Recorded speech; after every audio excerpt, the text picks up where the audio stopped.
Bienvenidos al último día del mes de junio, sexto mes del año. Estamos en Info Federal a través de Telemax. Hola Fabián, ¿cómo estás? Muy buenos días para vos, buenos días para todo nuestro equipo y para toda la gente que está allí del otro lado de la pantalla. Exacto. Último día del mes, primer día de la semana, una semana que promete ser otra vez helada. Helada, aunque en la zona en la que estamos nosotros no se ve signos de helada por el viento seguramente, pero ayer veíamos imágenes de, por ejemplo, Sierra de los Padres, la mayor parte del país, digamos de Buenos Aires para abajo, Córdoba también, con unas brutas heladas y nevadas. Y nevadas en San Juan. Y nevadas en San Juan. Y en Mendoza también, Aprovecho para saludar a Maura, a Marian, a Diego y también a Lionel, ¿sí? Que están Lionel hay uno solo. Por más que los medios franceses, truchos, digan cualquier cosa, pero Lionel hay uno solo, se llama Lionel Messi. Bueno, ¿cómo le va? ¿Cómo anda? Bien, muy bien, Fabián. Bueno, arrancando con fresquito esta semana y bueno, va a ir mejorando seguramente, pero recién hasta el jueves tenemos que esperar porque vamos a tener temperaturas. Estamos en invierno. Estamos en invierno. ¿Vos estás abrigado, Fabián? Yo razón, sí, no ando muy bien de las cuerdas vocales. Igual voy a tomar mate con usted, así que... Sí. Hay que abrigarse justamente para salir. Una grapita con miel. Y seguramente hay mucha gente que está allí del otro lado que ya salió a la mañana tempranito y ahora vuelve y se prepara un mate, un café con leche, algo para calentar el cuerpo. Bueno, la gente que está en el campo, uno que recorre bastante seguido, que recorremos va, a caballo sale temprano. Claro, por eso digo. En verano sale a las 5 de la mañana, cuando empieza a clarear, cosa que a las 11, 10 ya más o menos pegar la vuelta porque se hace insoportable por más acostumbrado que esté. Y en invierno vos lo ves a los paisanos, a los gauchos, a los hombres de caballo, con poncho, con boina, algunos con alpargata, y esto no es broma, no es por gastar a nadie en particular que tenemos por aquí cerca, pero sin medias. Sin medias, sí. Y algunos sí, con unas alpargatas azules y medias rojas bien gruesas, de esas que tejen en casa, ¿viste? Esas que son grandotas. Bueno, así estamos, ¿no? Y la gente en la Patagonia, cuando hay estas nevadas y por ahí hay problemas con los caminos, cierran los mismos. Cierran los mismos. Hay casos de paisanos que lo ha agarrado la nevada, por ejemplo, han ido con su caballo, han tenido que matar lamentablemente el caballo, abrirlo, no es la hora para decirlo, y bueno, meterse dentro para guarecerse. Bueno, es increíble. Sí, es increíble. Ojalá que no pase seguido. No, pero ha pasado en más de una ocasión y que no le queda otra alternativa. Vos estás en la estepa, en la aridez total de la Patagonia, ¿en dónde te metés? Ni cueva ahí. Así que complicado, ¿no? Bueno, estuvimos en Paraná la semana pasada. Allí tuvimos la suerte, ¿no?, de poder hablar con los 4 popes, los 4 presidentes de las 4 entidades precisamente gremiales de la ruralidad. Así que seguramente vamos a tener ese material para compartir con todos ustedes. El tema, obviamente, retenciones. Bien, así bueno, que, bueno, vamos a empezar con los títulos para hoy. El campo rechazó la suba de retenciones a la soja y al maíz. Deben ser eliminadas definitivamente. El gobierno de Javier Milei oficializó la prórroga de bajas retenciones para el trigo y la cebada que ya había sido anunciada hace un mes, pero no incluyó a la soja y el maíz, que el 1 de julio volverán a tener un mayor nivel de alícuotas, un 33% la soja y un 12% el maíz.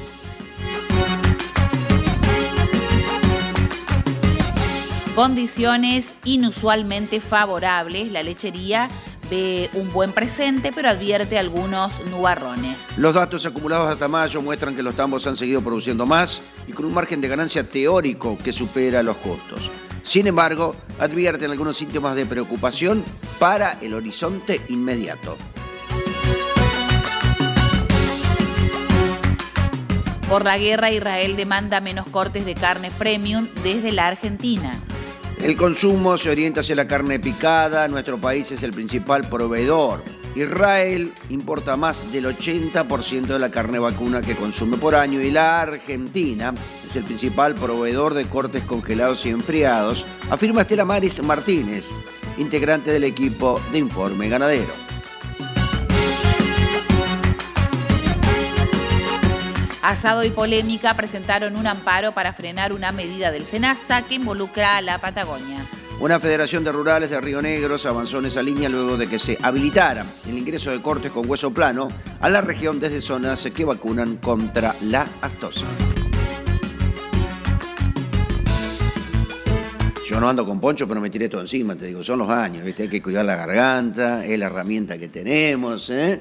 Bueno, 30 de junio, ¿qué tal? Ya se nos viene el 7º mes del año, parece mentira, increíble, ¿no? Y los recesos de invierno que en todas las provincias tienen diferentes fechas, un par de semanas donde sobre todo los chicos descansan y algunos afortunados seguramente también se tomarán algunos días. Sí, sí, tengo algunos conocidos que se van a Ushuaia, ¿no? No saben qué comprar y qué ponerse porque se está nevando totalmente. todo. O sea. Bueno, el campo rechazó la suba de retenciones a la soja y al maíz. Dijeron, literalmente, deben ser eliminadas definitivamente.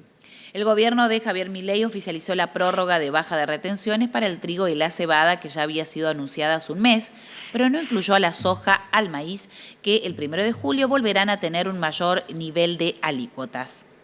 Más allá de los formalismos administrativos, la prórroga no es una solución y no nos vamos a cansar de repetirlo. Las retenciones deben ser eliminadas definitivamente. Ese es el camino, aseveró el presidente de la Sociedad Rural Argentina, Nicolás Pino, quien junto a sus pares de las 4 entidades de la mesa de enlace se reunió, mejor dicho, con el gobernador de Entre Ríos, Rogelio Frigerio, el viernes.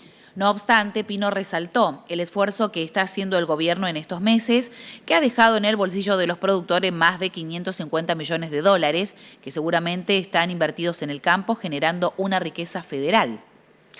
La presidenta de la Federación Agraria Argentina, por su parte, Andrea Zarnari, aseguró, desde el momento del anuncio de la rebaja temporal de retenciones y hasta hoy, que conocimos este DNU para continuar temporalmente con trigo y cebada, hemos reiterado en todos los ámbitos que estuvimos que los productores necesitamos previsibilidad y alivio impositivo permanente.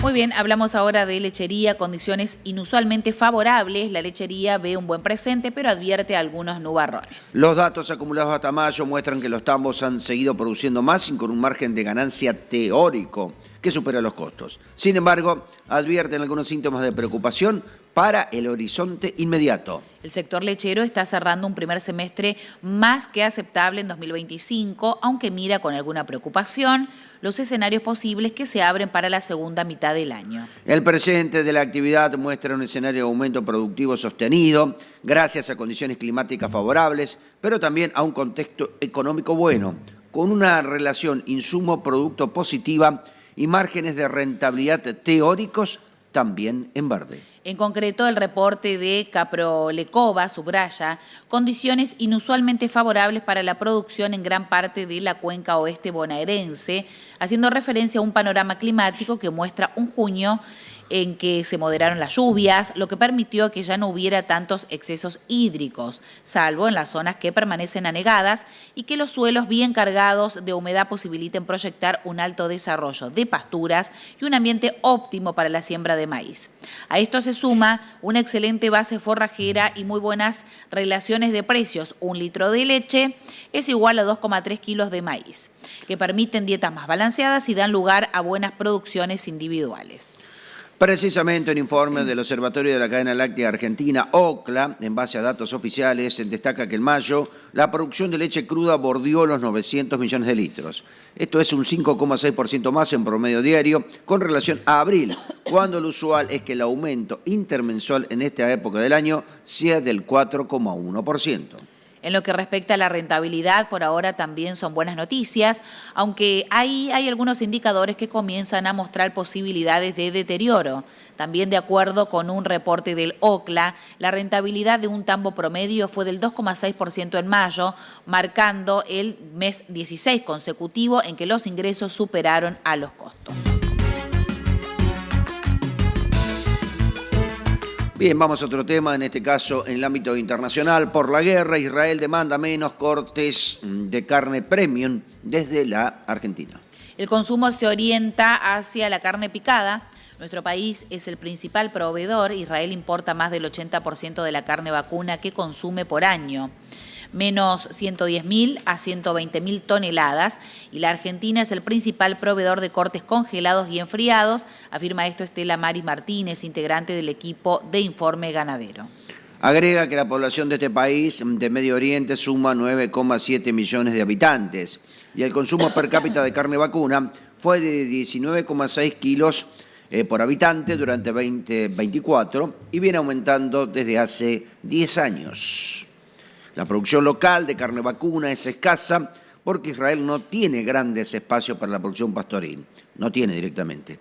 Lo que se produce se vende fresco, añade. Los precios de la carne fresca en Israel son muy altos, de 22 a 23 dólares por kilo de acuerdo al corte, con valores superiores para los de la alta calidad, como el entrecot, por ejemplo, que cuesta 40 dólares por kilo. Los altos precios de la carne vacuna determinan que el consumo de la población se orienta principalmente al aviar, que es mucho más barata. El kilo de muslo vale 16 dólares por kilo, compara. La carne vacuna importada se distribuye en supermercados y carnicerías especializadas con una parte significativa orientada al canal Horeca, hoteles, restaurant y catering. El conflicto con Irán produjo una caída de la demanda de cortes premium, como el entrecot, y estimuló el consumo de las carnes más baratas, como la picada, que registró alzas de hasta 2 dígitos.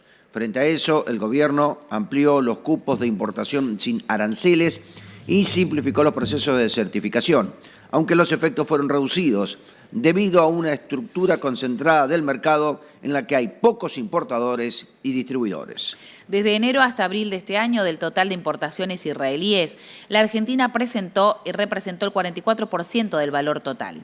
Además de nuestro país, Israel también es abastecido por Brasil y Paraguay, que desplazaron a Uruguay del segundo lugar, sobre todo con carnes congeladas. Brasil fue el origen del 17% de las importaciones, Paraguay del 17%, Uruguay del 12% y Polonia del 7%, principalmente con cortes enfriados según datos de Martínez. Israel también compra hacienda en pie, principalmente de Australia y Europa del Este, para su engorde y faena local. Pero hay fuertes presiones para limitar las importaciones de animales vivos y fomentar la de carnes procesadas en línea con las preocupaciones por el bienestar animal. Bueno, y seguimos hablando de carnes, asado y polémica. Presentaron un amparo para frenar una medida del SENASA que involucra a la Patagonia. Una federación de rurales de Río Negro avanzó en esa línea luego de que se habilitara el ingreso de cortes con hueso plano a la región desde zonas que vacunan contra la aftosa. Luego de que el gobierno oficializara el permiso para que ingresen cortes con huesos planos como asado a la Patagonia, desde zonas con vacunación contra la fiebre aftosa, dirigentes rurales de la región manifestaron su rechazo y advirtieron sobre un presunto riesgo sanitario, la pérdida del estatus diferencial y que no se haya hecho con un acuerdo de por medio con el sector. En ese contexto, la Federación de Sociedades Rurales de Río Negro presentó un recurso administrativo ante el ente para frenar la medida y avanzó con un amparo judicial. La Patagonia es libre de aftosa sin vacunación. Desde Río Negro, al presidente de la Rural de General Conesa, Roberto Gutiérrez, aseguró que la medida genera malestar, enojo y confusión y confirmó que se presentó un recurso administrativo ante las autoridades en Viedma del organismo. El dirigente señaló que también se avanzó con una acción de amparo y que podrían sumarse otras zonas del sur bonaerense como Villarino y Patagones. Comprometen el trabajo de muchísima gente y el futuro de una parte importante del país, aunque les moleste que seamos solamente el 4%, señaló. Sobre los efectos de la medida, advirtió que el precio de la carne al consumidor no va a bajar y que los únicos beneficiados serán algunos frigoríficos de exportación que no saben qué hacer con el costillar y que además tienen una red de supermercados más importante de la región, agregó. No sabemos si esta medida se tomó con poca inteligencia, con ignorancia o con alguna complicidad. Los dirigentes alertaron que el ingreso de carne con hueso desde zonas con vacunación podría poner en peligro el estatus diferencial de la Patagonia reconocido internacionalmente. Destacaron que se está llevando a una región que está libre de fiebre aftosa sin vacunación a plegarse al resto del país que sí vacuna, advirtió Luján, quien agregó que si por eso hacemos responsables a las autoridades por cualquier foco que pudiera surgir en la zona norte, lo que podría obligar a que la región vuelva a vacunar para evitar el riesgo de que la enfermedad reaparezca, lo cual sería extremadamente perjudicial, agregó.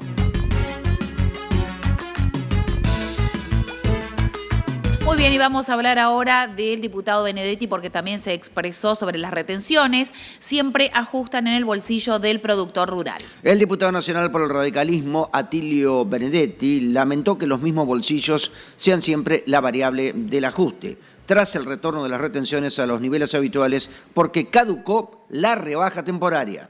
Atilio Benedetti, presidente de la Comisión de Agricultura y Ganadería de la Cámara de Diputados de la Nación, lamentó que nuevamente el campo sea la variable de ajuste y que se repitan recetas del pasado que tanto han afectado a la producción. A partir del 1 de julio, es decir, mañana, las alícuotas a la producción agrícola volverán a los niveles vigentes a fines del 2024, afectando seriamente la previsibilidad de un sector que atraviesa ciclos productivos aún inconclusos. Desde su rol al frente de la comisión, Benedetti impulsó la firma de un dictamen para que las retenciones vigentes hasta el 30 de junio de 2025 quedaran establecidas por ley como tope máximo y que luego se avanzara con un cronograma de reducción progresiva, en línea con el discurso reiterado por el propio presidente de la Nación. La convocatoria de la comisión fue realizada el 7 de mayo pasado, pero la acción conjunta de los diputados de La Libertad Avanza y Unión por la Patria impidió el avance de la iniciativa. Con argumentos dispares se frustraron una herramienta clave para brindar certidumbre a los productores, señaló el legislador entrerriano. Frente a una promesa de baja cada vez más lejana, lo que el sector pide es claro, que no le suban nuevamente las retenciones, menos retenciones, más producción y más trabajo, concluyó con esto Benedetti.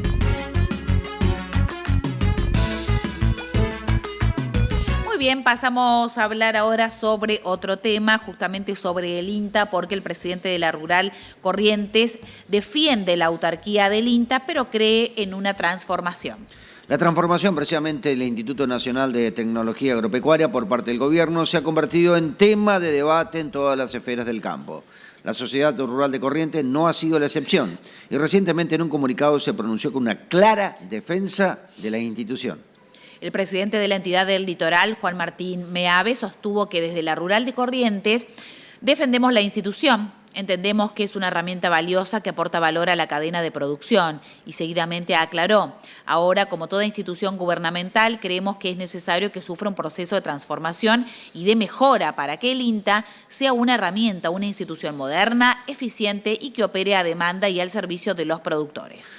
Esa es un poco la mirada de la rural. Creemos que es necesario defender la institución, que conserve su autarquía financiera, pero que sufra, como toda institución, una transformación y una mejora para convertirla en una entidad más moderna, eficiente, y que el norte siga siendo aportar a la cadena de producción y trabajar al servicio y a la demanda de los productores, remarcó Meave.